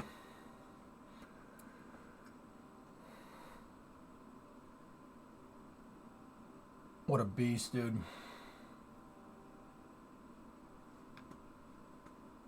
Big vibration environment. It's just the strain from temperature changes. Yep. So this isn't a test that we would expect to You're not have wrong, Jim. a lot of heat shield tiles fall off, if any. We haven't seen any. That's not. I won't claim there were 0 just in case, but we didn't observe any. No, John, I haven't. Gotcha. And yeah, nice. I was actually waiting for that shot right there. Yeah, it looks very clean, which is nice to see. Again, I think we don't know whether or not Starship will be on top of the booster during the 33 engine static fire. If I had to guess, probably not. But if it is, I think that'll be the next major test of can the tiles survive liftoff. But yeah, will be definitely something to look out for. Matei Toth here asking, will they fully fuel the vehicle for orbital flight test 1? And given what we saw today during the wet dress rehearsal, which should in theory be a full dress rehearsal of what the actual launch should be, it seems like, yes, they're going to fully load it, or at least very, very fully load it. Because it looked, Thomas, like they did fully load it, didn't it? Yes, absolutely. And for any orbital launch, regardless of if you have no payload on board, so you don't need as much propellant, etc., on all orbital launches worldwide, it is standard to fully fuel the vehicle. You want a sense of scale? Well, if you look really close at the orbital launch mount, right on top of the rim, there is a railing. Or engine failure that you encounter on the way up. You could barely see it. My mouse cursor, the point of the mouse cursor is at the top of the railing, so that means from basically the base of the pad to my mouse cursor is about 1 meter, give or take. It's about that tall. So now, of course, they could, toss something else. You see the flat edge on the mouse. So like, let me move the mouse right here. This edge right there. See that? See the flat edge? That's about how tall you and I would be. But it seems like the next give or take. Milestone, as a major milestone, should be 33 inches static. Should they eat? They should weld a banana to stage 0 somewhere. They seem to be. I think they've done enough of that, basically. I think they're ready to go all or nothing at this point. Yeah, exactly. I mean, they've proven that they can get the vehicle fully loaded with propellant. Really the last thing to do with hardware-wise is to just fire up all the engines. Thanks for the question, though, Kai. Stink Pickle here asking, does this wet dress rehearsal include a static fire? No. Static fires and wet dress rehearsals are 2 very different events. The wet dress rehearsal, like you can see on your screen here, is when they fully load propellants into both vehicles, whereas the static fire, typically they only load a small amount of propellants, so little that sometimes it doesn't even show up on frost lines, and then fire the engines for a few seconds. They are 2 very separate events, and the reason they load only a little bit of propellant is in case something goes wrong, be it, say, an engine explodes, or, worst case, knock on wood, that doesn't happen. The whole vehicle I'm gonna stand up here for a second. Stretch the legs. So, no, there is no static fire today. We don't know when the next static fire would be, the 33 engine static fire. Yeah, the wet dress rehearsal is basically tanking the booster and getting through an entire simulated count down to about 0. I think the last thing they're waiting and then instead of firing the engines off at 0, they shut the booster off. Or they shut the vehicle off. Here in this test today. Yeah, Tibweld bananas. Tungsten inert banana. Yep, that makes sense, man. Space Podcast saying, when can we expect a D-stack tomorrow? Thomas, are there really any indications as to when we could see a D-stack, or is that really more we'll find out when it happens? Ship stacking ops have been loosely correlated. Is there a way to solve the boil-off problem? With enough insulation and a high enough pressure, Liam, you can solve boil-off problem. You can prevent it. Problem is the thermal controls. It's tough. It's tough to thermally control anything in the vacuum. That's really, really difficult. So sounds about right. Anything in the sunlight is like a 200-degree differential from being in the dark. It's a hard problem to solve when you're using cryogenic propellants, considering they can't move. They can only move a certain amount of degrees in either direction before they start to boil, right? The boiling point, the difference between liquefaction and boiling point is very, very close to each other. I think right now. So that's a hard problem to solve, but it is solvable. For several reasons. What's the shuttle's diameter without wings? Hey, Jack. What? I don't know. We got here Jason Lamont. I'm sorry. I'm just gonna say Jason. I'm really sorry. I don't want to butcher your last name for you. Saying the chopsticks move rather slowly. La Montagne, Ian. La Montagne. Need to hover, La Montagne. Waits for the chopsticks to close when it's landing. I think that the chopsticks should move faster than that. Snickers, I have a bad feeling that Starship is going to do an orbital flight test on the same day that KSP comes out. Who phrases this better than I ever could. It is more accurate to think of the booster lands on the chopsticks than the chopsticks catch the booster. The chopsticks will be more or less in the catch position. I didn't jinx it. Somebody already said that. There'll be a little bit of wiggle room for the booster to kind of come down between. We're headed to Ecuador in the morning. Slowing down Nice. between the chopsticks. The stick should only have to move Yeah, it probably a will, little drummer. bit to close around the booster. And then Zero chance that'll be ready in the month. Oh, okay. Sit on the arm, and then the engine shut down. It's not, so you shouldn't really be a hover. It should just be a soft touch. Boxley, I know you probably don't hear these very much, but that was a joke, dude. It was a joke. Gotcha.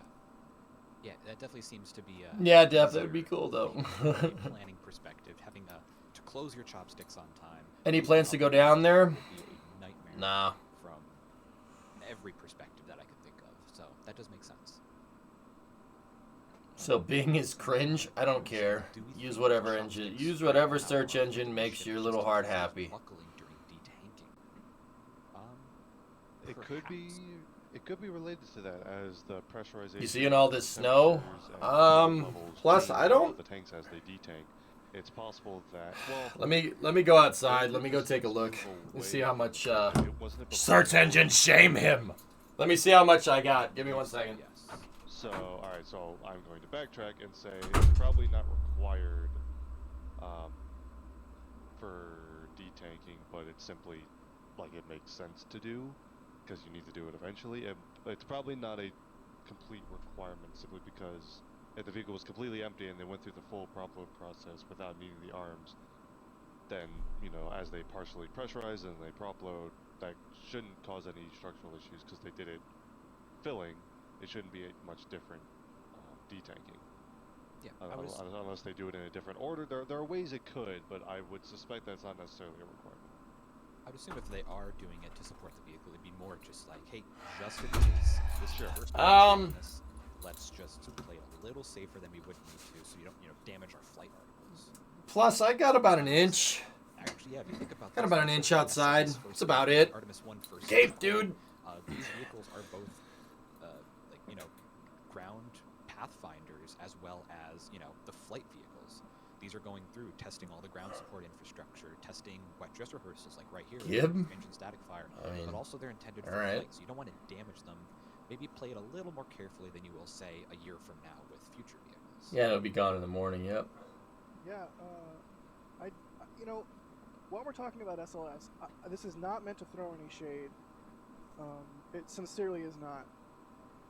But we're talking about what a milestone today was and how exciting it was.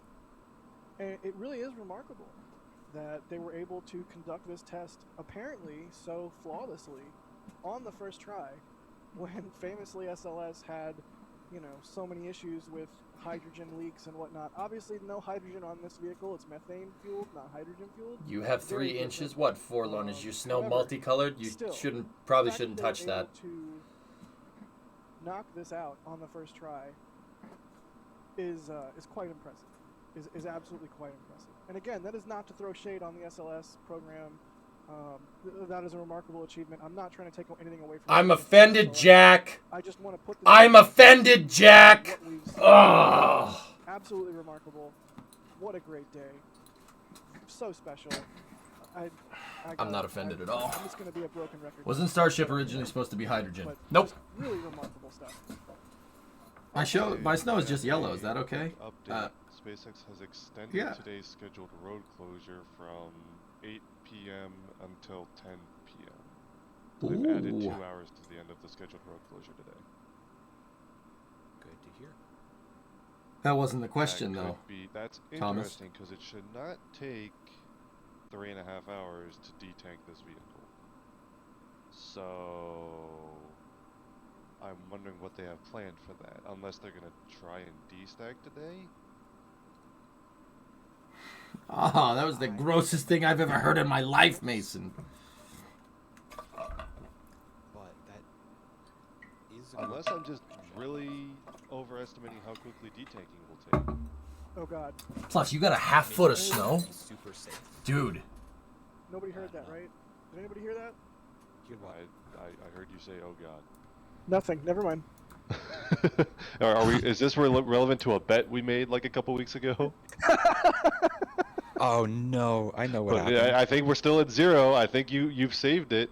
Whoo! Oh, Jack. Note to self: check if I'm muted before burping. Unbelievable. Well, we had a good methane vent there, I think we could say. Anyway. We have some data back here Damn from it, Ian! Adrian, the spreadsheet man who came up with all the countdowns back in the early Starship days, if you remember. And he went back and he timed what we were looking at today. So from the full countdown from the first orbital launch mount vent to what we suspect to be the T0, where they had the fire X or the fire suppression system go off, was 1 hour and 50 minutes. So 1 hour and 50 minutes. That's extremely then from the fast start of for a propellant vehicle loading this to big. the suspected T0 when the fire suppression went off was 1 hour and 15 minutes. So 1 hour and 15 minutes. So that's a pretty quick countdown, if you'd ask me, for a vehicle this big. That's extremely fast that's extremely fast for the amount of volume or the volume of propellant that they're moving. That's ridiculously quick. That's some context. Falcon 9's original fueling timeline was somewhere around 1 hour, and now it's about half that. Obviously, it's a much smaller vehicle, and they changed the fuzz for sure fueling sequence to accommodate. But either way, there is precedent that the fueling timeline, or the prop load timeline, I should say, will change. And Falcon Heavy begins prop loading, I think, at around T-minus 53 minutes. It might be 55. I think 55 might be the go for prop load, something or something like that. We heard that, Phil. Yeah. But still, that's pretty good for a vehicle this size. Now, again, in terms of the tank structure, this is, in theory, simpler than Falcon Heavy, but still, that's a pretty big milestone to make there, especially on the first try. And I'm sure, like we said, in the future, it's going to be much faster. Like we saw during the suborbital Starship tests, they tested out fast loading, where it'd be, I think, 5 minutes to load up the entire liquid oxygen tank or whatever. So I'm sure they have plans in the works to implement some sort of fast load on the vehicle here to be like, I don't know, 45 minutes, an hour of propellant loading. Either way, very, very cool milestones there. And again, I'm repeating it like Jack said. It's like it's such a great milestone today. We say cool too much. I think we need to say cryogenic instead of cool. Anyone? No? All right. That's like the next level of cool. Like there's like chill, cool, and then cryogenic. Like, yeah, that's chilly. That's cool. The vehicle just landed. That's cryogenic, man. I don't think that's going to catch on, sadly. It's already caught on with me. Much like Fetch, I'm going to keep trying to make it a thing. I love it. Let's see. Mr. Radioactive here asking, do we have any news at this about the Starbase on-site propellant refinery? So Yeah, about like a year or two ago, they installed a bunch of equipment to make liquid oxygen and liquid nitrogen out of atmospheric air. Jack, is that operational still? It's kind of been radio silent on that. What's going on with that? I mean, basically what you said. I am not aware of it being operational or not operational. It's kind of like you said, radio silent. I do believe they had some plans for that site that were sort of walked back as part of the Thomas, as part of the environmental assessment and all the things that surrounded that. But they're working with SpaceX on HLS, I'm not the authority on what they're doing there. I am merely a guy with a beard who is just completely jacked up on adrenaline right now, so I apologize for my less than succinct answer. In chat, if I may say, my boss is currently making fun of me on our back channel. I said atmospheric air, which, while it's stupid, is not technically incorrect, Thomas. I was not suggesting it was incorrect. Oh, be a good band name. Atmospheric Air is your band name? This Friday at the hockey arena. Atmospheric Air, 8 p.m. Sunday. Monster trucks with music by Atmospheric Air. Anyway, I am so sorry you have to hear all of this, everyone. Why is HLS Starship so secret? Because there's nothing to show.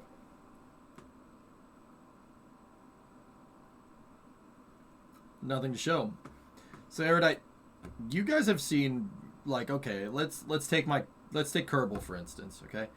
You guys have seen, you know, the back end of everything. Anytime I need to design a new system, anytime I need to design something new, you'll see me build it out in the SPH. That takes time, right? It takes time. It took me 3 or 4 weeks to get the station figured out. And even then, we're still halfway through it, right? Like, we still haven't launched all the components, right? The reason why you haven't heard anything about HLS is because they're doing that right now.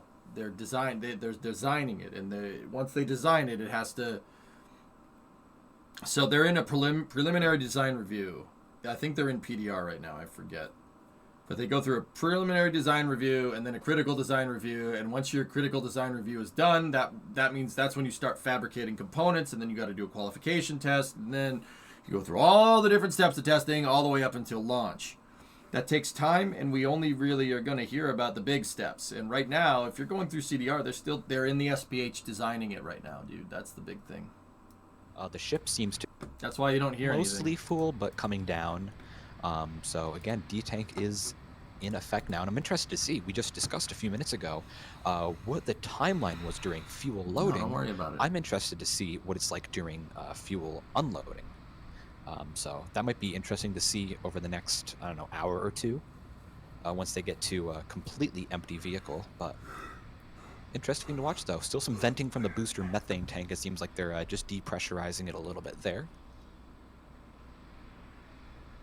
Let's see, what do we got from Haruhe Terasu saying, will the booster have tiles installed in the future? And the answer is no, or at least probably not in terms of how the ship has tiles installed. It won't be having tiles up and down the sides. They do have a little bit of thermal protection on the bottom of the booster, but that comes more in the form of just shielding the engines. Thankfully, Super Heavy is made out of steel, which is very heat resistant compared to, say, Falcon 9's aluminum. It has about actually double the melting point, so it could take a lot more heat and a lot more of a punch during reentry. So much so that they don't even have an entry burn, which is funny to think about. But yeah, so they won't have tiles per se, but there is still thermal protection on the bottom of the booster. And from Kelly here, actually we were just discussing the steel. With the booster being planned as fully reusable, is there any concern regarding the repeated effect of cooling expansion and contraction on the steel? Have we heard any of that, Thomas? Any word on, limits of reusability, or are we just, not far enough into the program to really know much about that? Well, yeah, I mean, that will be one thing they look at as far as what the potential reuse limits of the Starship booster and ship might be. It's not me, Thomas. But there are also some other factors that they won't see until they actually launch. And of course, you're going to have different temperature cycles when the vehicle actually ascends to space and back. That's a very different thermal environment than simply tanking and detanking vehicles, which is the only thing they really have experience with on Starship specifically.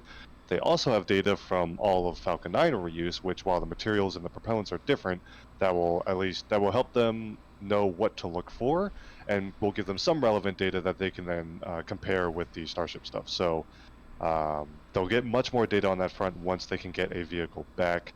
But until then, it's a little early.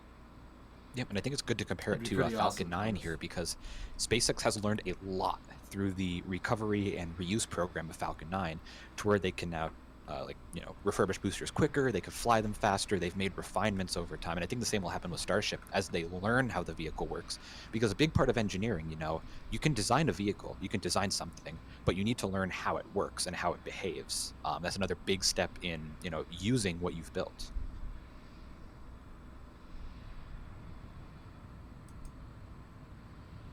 Alrighty.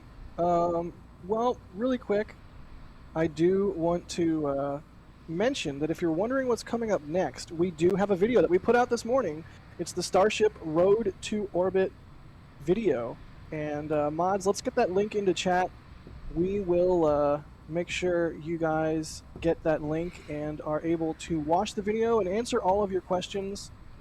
And yeah, it's a great video. It really is a fantastic one.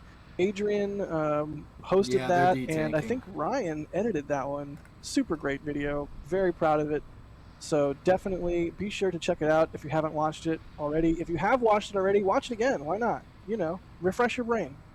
So that exists. Definitely check it out. Yeah, and I do want to hit some super chats because we are like 20 minutes behind again. The panel, it's getting red and yelling at me. Thank you for that, Michael. Courtney B, thanks for the support. JR Moore, thank you so much. Falcon21644, thank you for the support. Starship Gav, is that our Gav or is that a different Gav? Thanks for the support. Lee, thank you so much. It's possible. SpaceX should make a Starship-shaped ice cream bar. Sold.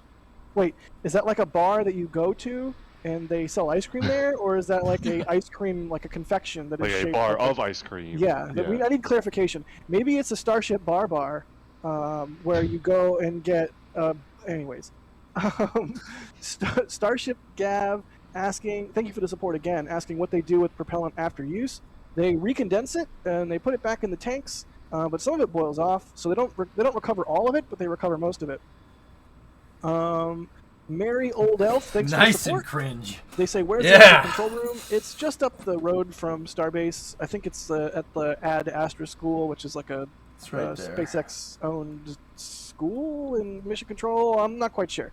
I don't really want to speak with authority on that because I'm not positive. We used to understand that it was at Starbase.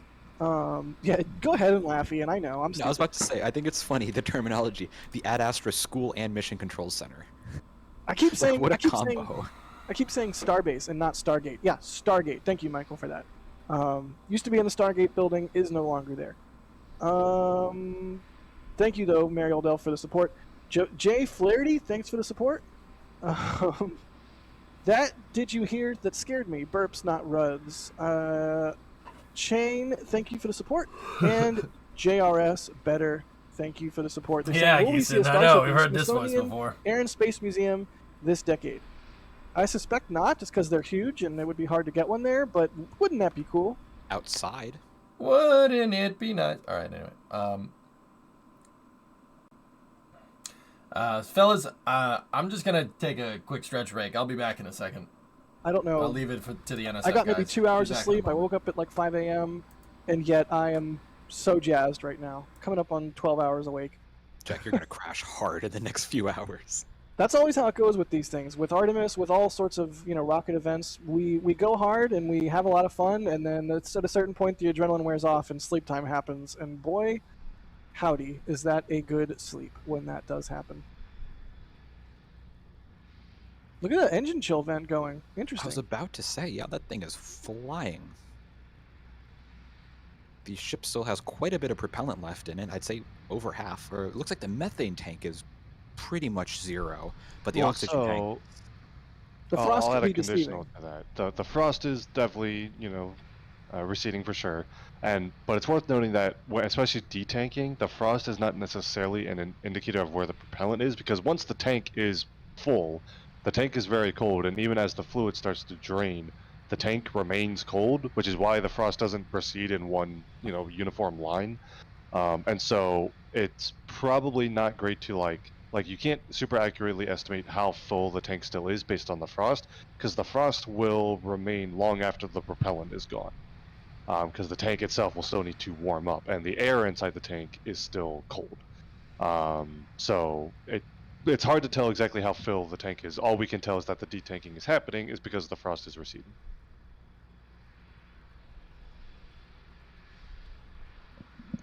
And I love the patterns that we begin to see on the side of the booster as the propellant begins to be unloaded. Always fun to watch.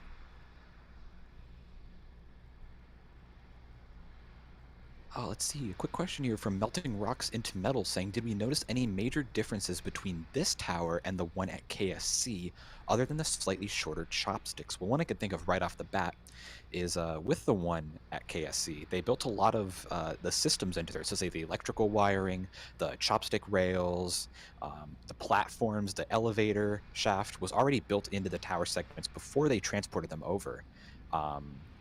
Over to be stacked, whereas with Starbase they had to assemble all of that after the tower was stacked. So it seems like they did a lot more pre-packaged and then moved the, I guess, pre-assembled segments over to be stacked onto the tower foundation. So that's one of the major things I could think of. I can't think of really any other big differences. Again, we haven't seen many close-up shots of the tower at KSC, but I'm sure there's some small differences here and there. Yeah, sure enough. I mean, they would take everything that they learned from building this first one and apply it to the second one, much in the same way that they learned things from building each Starship and apply that to subsequent vehicles, booster and ship. Wellity. What a day. What a fantastic day and a fantastic test. Congratulations to all the teams at SpaceX for all of their hard work. Absolutely astounding. I mean, I'm almost at a loss for words here. Seriously, thank you everybody for joining us on this one. Really quickly, John Deppner once again with another super chat. Thank you so much for all the super chats, John. They're asking, what's the temp difference between cryopropellant and space, and will the backside of Starship cause an imbalance in that temp? Thomas, you're smarter than me. Go. Cryopropellant it depends. Is it the sun facing side or the sun not facing side? There's a better word for that. But if you're facing the side of space that is not sunlit, that is colder than your propellant, even if it's cryogenic. And the inverse is true if you're facing the side facing the sun. So, depends. And basically, the combination of that and the heat shield on one side and bare metal on the other, Starship will have to have some way of just monitoring the propellant levels in the tank, but because it's one giant tank of more or less continuous fluid, it's not a huge deal. The temperatures all equal themselves out more or less, and for the material properties of like the tank structures and stuff like that, you can do things like a barbecue roll where you slowly roll the ship while it's coasting in orbit, so that no one side of the vehicle gets heated unevenly compared to anyone else. So yeah, there are pretty easy ways and well understood ways to mitigate those temperature differences. Sounds good. So thank you for if I could speak, thank you for the support, John. I appreciate that. Douglas Richardson saying, do they need more tower cladding before launch? And Jack, have you tried Cobb smoked bacon? What Last does that question even mean? first. I don't even know what that means. So no, I haven't tried it, but please Cobb explain. Smoked. I'm wondering if it's corn cob. I don't know how that would work. That doesn't even sound good. Everything's on a cob. Run! Everything's on a cob. Is there cob wood? I don't know.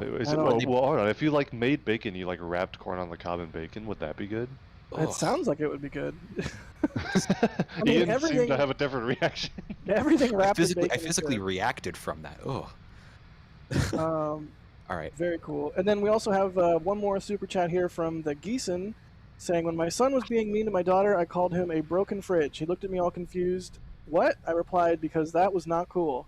All right. That was a dad joke for you. Thank you, Geeson. Doing what you do best. All right. Well, I do want to say thank you to all of our mods, all of the Starbase Live folks who run the cameras over there at Starbase Live. That will become relevant here in a moment. Thank you to our YouTube people, our Instagram people, all the volunteers that help us do the things that that they do. The video labelers, thank you so much for watching the videos and helping to ensure that we don't have typos and whatnot in the videos. So just seriously, NSF is a huge team of people. Team, team, team, team. I even like saying the word team. Seriously, thank you so much, everybody. Holy cow, what a day. So I think with that, we're going to wrap up coverage. But now that you've seen the world's largest rocket, don't forget to tune in tomorrow to watch one of the world's smallest rockets, which will be Electron launching from Wallops. Thank you, Pato, for that copy in chat. That was excellent. That is going to happen tomorrow. All kinds of fun stuff happening on our channel. But, the vehicle's still frosty, and we're going to shut this stream down. But you know what? You don't have to go anywhere, because we'll straight up redirect you right into Starbase Live, which is our 24/7 live stream, which has this view and all the others ready to go so that you can continue watching along. We might even do some Raptor side chat sort of thing. So there might even still be some commentary on... no, we are going to do commentary on Starbase Live. So yeah, stick around. We'll throw you to Starbase Live. What is the super chat that I need to... Jerwa, what's up, Jerwa? My grandson Liam wants to know how long did it take him to build this Starship stack? I mean, it's like a year old, but how long did it take him to actually manufacture it? From like steel rings to full vehicle. Yeah, I don't have that timeline off the top of my head. Probably about 6 months might be a good rough guess. Adrian's typing. Adrian, please have the answer. If Adrian doesn't, this is going to be bad. No pressure. Adrian, no you pressure, have 5 Adrian. seconds. 4, 3. Oh, he stopped typing. No! Yeah, sorry, I don't have that off the top of my head. A few months. There you go. But thank you, Jerwa, for your support on all of our streams. It's a consistent joy when you pop up and super chat. So thank you, and shout out to Liam. Oh, Adrian says Alrighty. the thrust puck was first seen in October 2021. Holy cow. Yeesh. And I guess it was a fully completed vehicle-ish around like June, July. So yeah, about 9 months-ish. 9 months?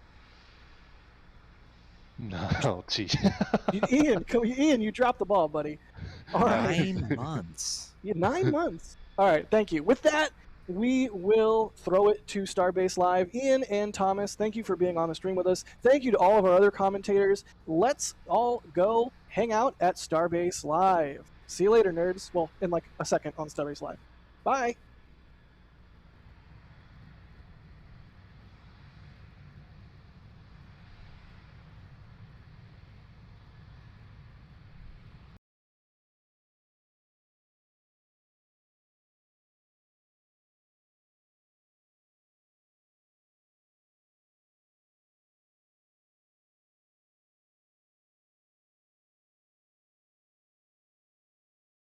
Man, did I time that right or what? Oh. Oh. Oh. I just ran through the damn snow. And it is snowing. Oh. Oh. That was close. That was close. I got here, though. I got it. You won't believe what Geeson did. Oh, no. You punned them, didn't you? He punned them. It's about 1.5 inches, Aqualux, yeah. You punned NSF! What are you doing, man? Are you nuts? In 3 streams. Dude, they're gonna kill me. Oh, no. Alright, alright, where is it? Where is it?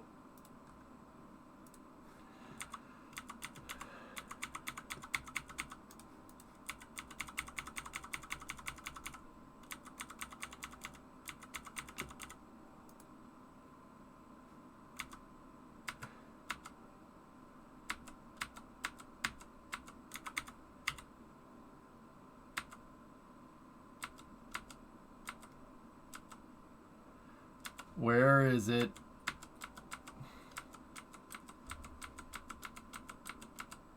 Too far?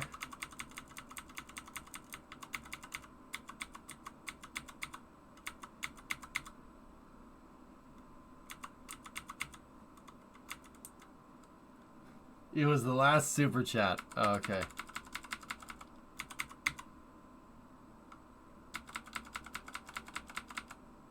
More low All right, I remember that super chat. This pressure. Adrian, no you have pressure. 5. About 9. Thank you. There you go. But thank you, Jerwa, for your support on all of our streams. It's a consistent. Yep. Saying when my son, everything wrapped. Before launch. Sounds good. So, yeah, there are pretty easy ways and well understood ways. Douglas Richardson saying, do they need more tower cladding before launch? And Jack, have you tried Cobb smoked bacon? All right, where is it? Is there Cobb wood? I don't know. Is it, well, all right. If you like made bacon, you like wrapped corn on the cob and bacon. Would that be good? It I'd sounds eat that. like it would be good. I'd eat that. I mean, Ian seemed to have a different reaction. Everything wrapped in bacon. I physically reacted from that. Oh. All right. Very cool. And then we also have one more super chat here from the Geeson saying, when my son was being mean to my daughter, I called him a broken fridge. He looked at me all confused. What? I replied, because that was not cool. All right. Another dad joke for you. Thank you, Geeson. Doing what you do best. All right. Well, I do want to say... I'm leaving. I'm leaving. I'm leaving. I'm gonna go shovel snow, man.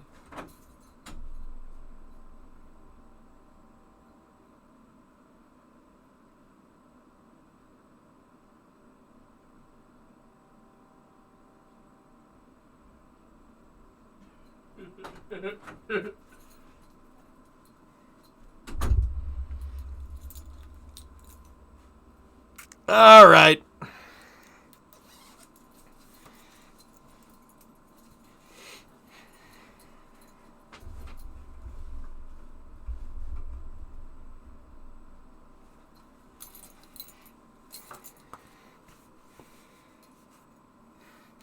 This is the fourth time I've noped out of the stream. Sorry, I've been just going and grabbing hot cups of coffee, dude. We're grabbing hot cups of coffee, dude. It got real cold in the garage.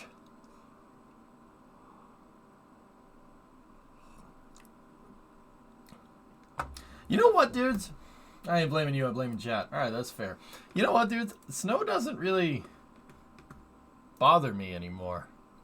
It really doesn't bother me. My cars and all my stuff is inside. It's actually kind of cozy. Go figure. What's the temp? It's well below freezing, dude. So we're below 0°C right now. Actually, we're right at zero. We're right at 0. It's 32 out. Let me keep my hat. Ad time. All right. Oh yeah, no, it's cozy. It's super cozy in here, Ando. It's 20°C in this room right now, dude. We are well fine and dandy. You guys want to play cities?